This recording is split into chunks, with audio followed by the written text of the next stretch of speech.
Boom! Massive XP. Guys, I'm going to teach you the absolute simplest way to do the Zul'Farrak Mage farm. I'm telling you guys, this is so easy. You can do it. I promise you, you can do it. Now, the requirements and prep needed to farm Zul'Farrak is at least level 42. Technically, you can start at level 40, but it's really difficult and you die a lot. So 42 is definitely the sweet spot. Otherwise, the XP is kind of questionable.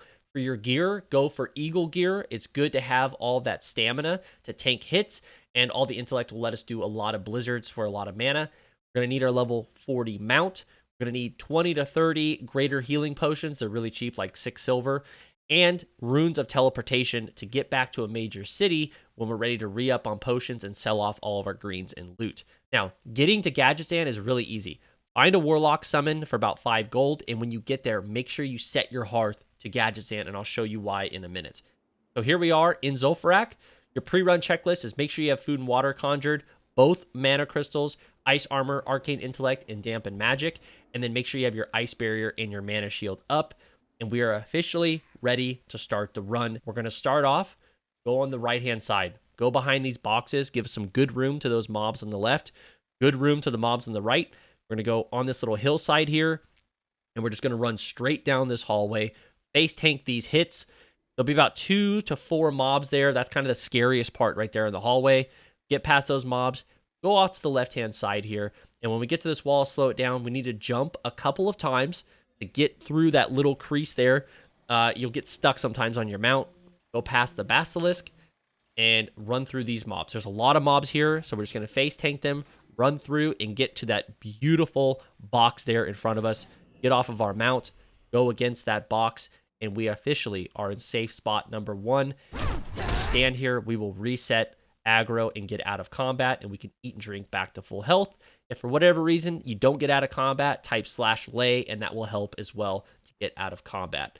Now, I want to show you this exact same route to safe spot number 1, but when it's a little bit more difficult. So as you can see, a lot more mobs there in the hallway with the patrollers, and we're taking a ton more damage. Just stay calm, continue to run, push it to the limit, and as you can see here, I'm on my mount. I have a very little health. I'm like, okay, I'm going to take 1 or 2 more hits. I get dismounted and dazed. No problem. I'm going to use my mage skills. Blink forward. I'm going to pop a health pot. I'm going to throw out my ice barrier. I'm looking at the mobs. Okay, I'm going to throw off a Nova to get a little bit of distance and just make my way to the box. So it's not always going to go to plan. Sometimes you get knocked off your mount, but be scrappy. You're a mage. You have tons of utility. Just use your gut. Figure out what you can do to survive and get to the safe spot. Okay, safe spot number 2. This one's definitely a lot easier. We're going to throw up our shields, get on our mount, and we're going to take the following route to safe spot number 2. We're going to run straight toward the wall. We pretty much always get hit by these witch doctors, so we're going to hug the witch doctor side to avoid the mobs on the left. Go around the column, go on the left side of this hill because we can't go straight over.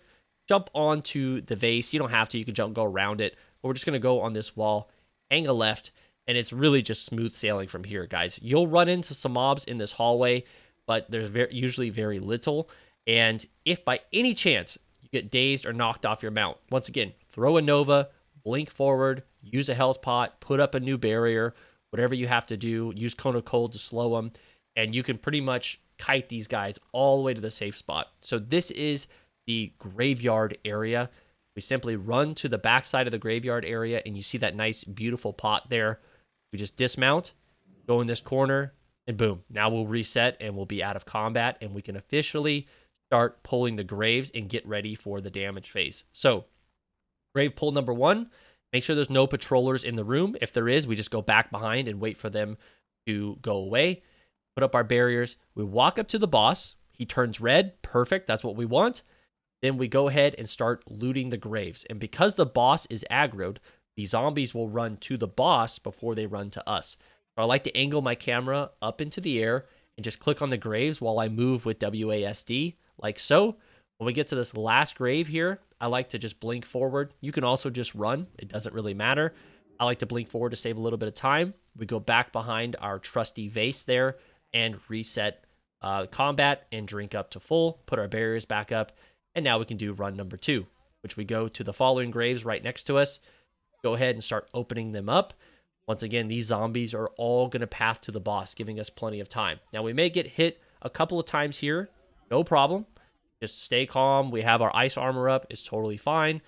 Continue to loot the graves. Now, when we get to the end of this wall, you're going to start to see there's some mobs following us here.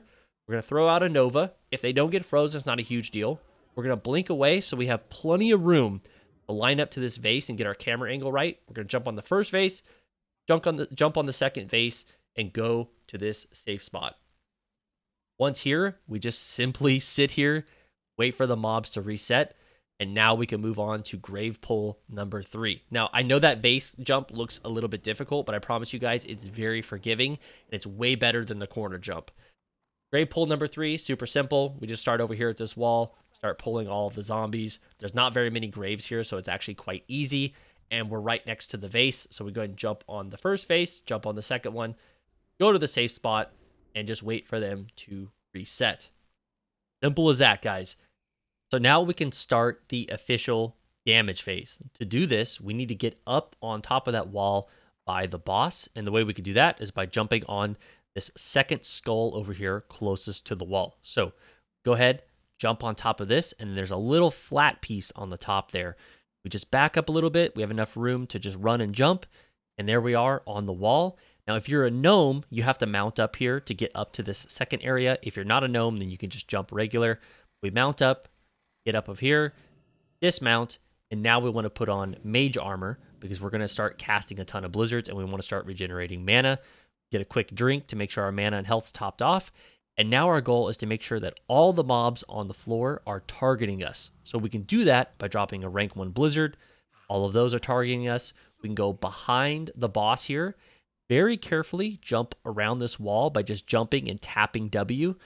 Get on this wall, and then let's take a look at the ground. You can see there's a couple mobs not targeting us. So go ahead and drop a blizzard on that group. There's still a few more, so we'll drop a blizzard on that group. And then to get them to path around, we have to jump on this southern wall here. Then as you can see, those mobs are quite close. So we're going to jump around, and now our goal is to group them up. So we can do this by dropping a blizzard on the front mobs, and the rear mobs will catch up, as you can see right here.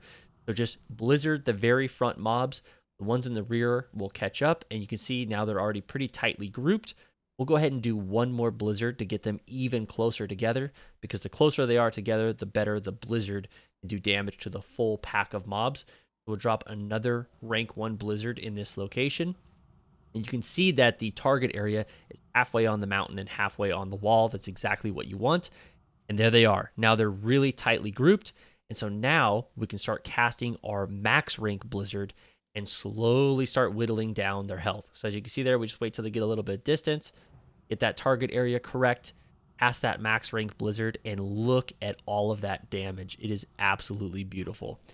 As you can see here, if for any reason you get low mana, can throw down a rank 1 blizzard while they're on this side, just like normal.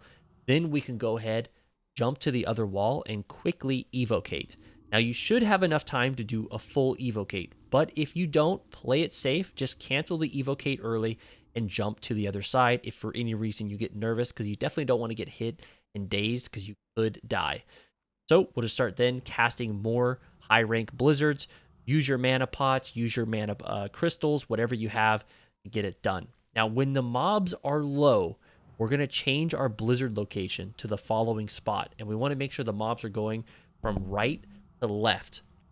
The reason we do this is so that when the mobs die, they're in an easily lootable location. If we do the original spot, they can die on that really steep area, and sometimes they're unlootable. So when they're low health and they're slow, we move our blizzard to this exact location, and they'll die in a very easy lootable spot, so we can pick up all that sweet loot, get that nice gold. And you guys can see the XP there is absolutely insane. This is so much fun. I absolutely love doing this farm. It's a blast.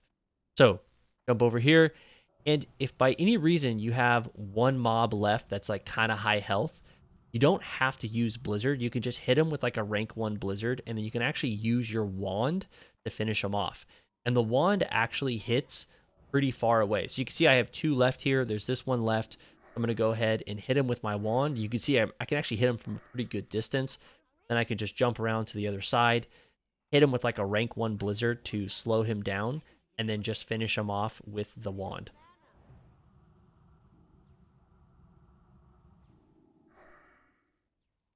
if for any reason they're like super high health and you don't want to kill them, you can always sheep them as well and just do your looting and just kind of CC them until you've gotten all your loot. Now, when the mobs die, here's something you want to do. You want to go into your guild chat. You want to ask for a layer invite or message a friend or ask in general chat. Once you join their group, you're not the leader when they invite you. It switches the instance to them. You then leave the group. And then what happens is you get that pop-up saying, hey, you're no longer in this instance group.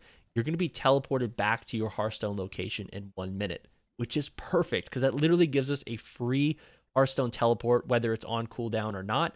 We can loot up all of our loot, and then we get a free teleport back to Gadget Zan, where we can then get our loot, go to the vendor, sell what we don't want, mail off any greens or whatever if you have a bank character, and then repair up, and then we can head right back to Zul'Farrak to do the farm again. And that's it, guys. Now, the last note I want to make is in a lot of guides, they will recommend that you use this corner spot to get up onto the safe area to reset for pulls 2 and 3.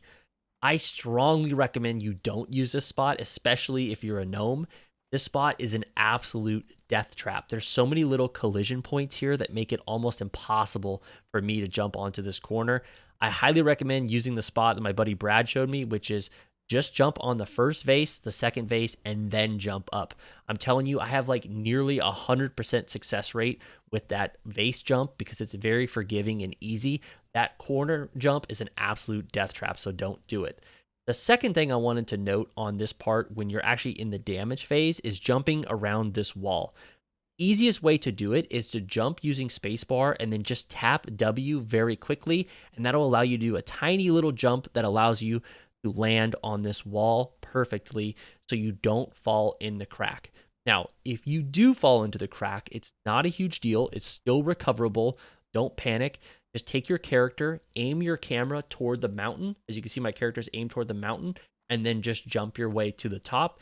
Keep in mind, the mobs are still going to be running at you while you're doing this, but you do have a decent little time window. So just stay calm and face toward the mountain and jump up. Now I'm going to leave you with a full uninterrupted run so you guys can see exactly how it looks. Thank you for watching. If you guys enjoy a variety of gaming content, be sure to drop a sub and a like on this video. It really helps me out. Thank you for watching and best of luck on your Zul'Farrak farming.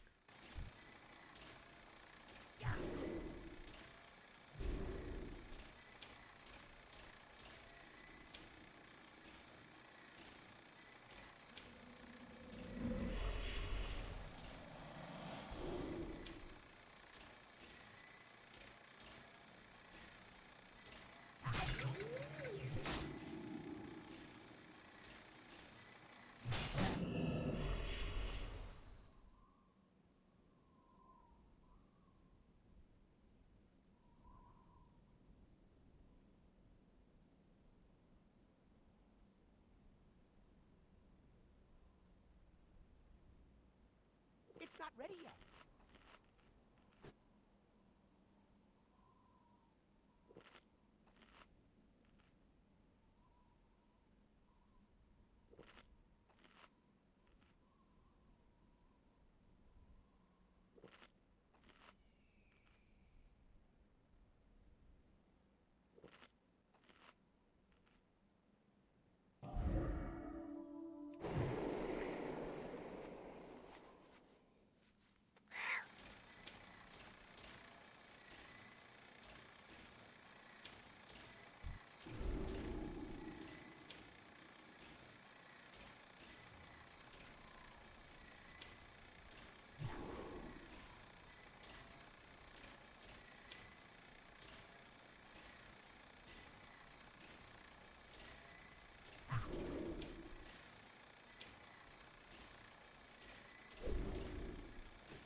It's still recharging.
I can't loot that right now.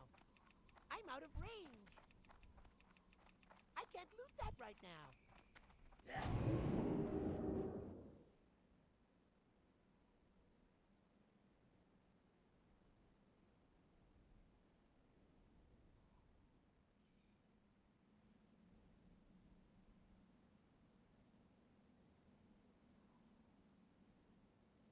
I can't use that item yet. I'm out of range. I can't loot that right now. I need to get closer. I can't loot that right now. It's too far away. It's too far away. I can't cross that yet.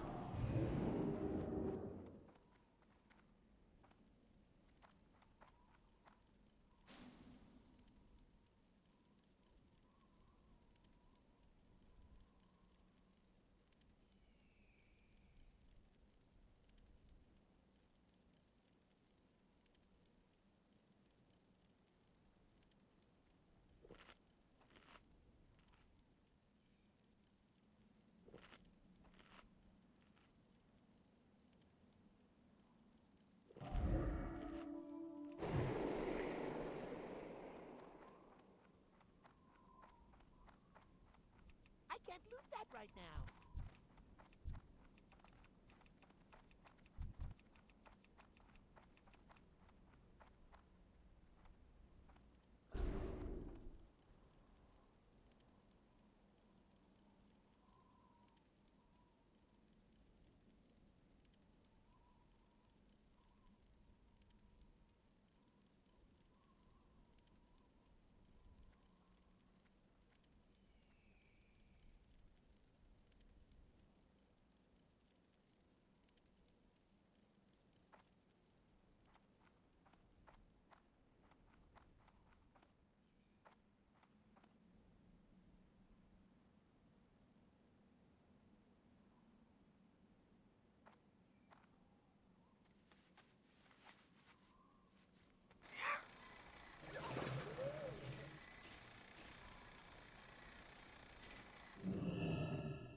Sands consume you.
more mana. I need to get closer. Not enough mana.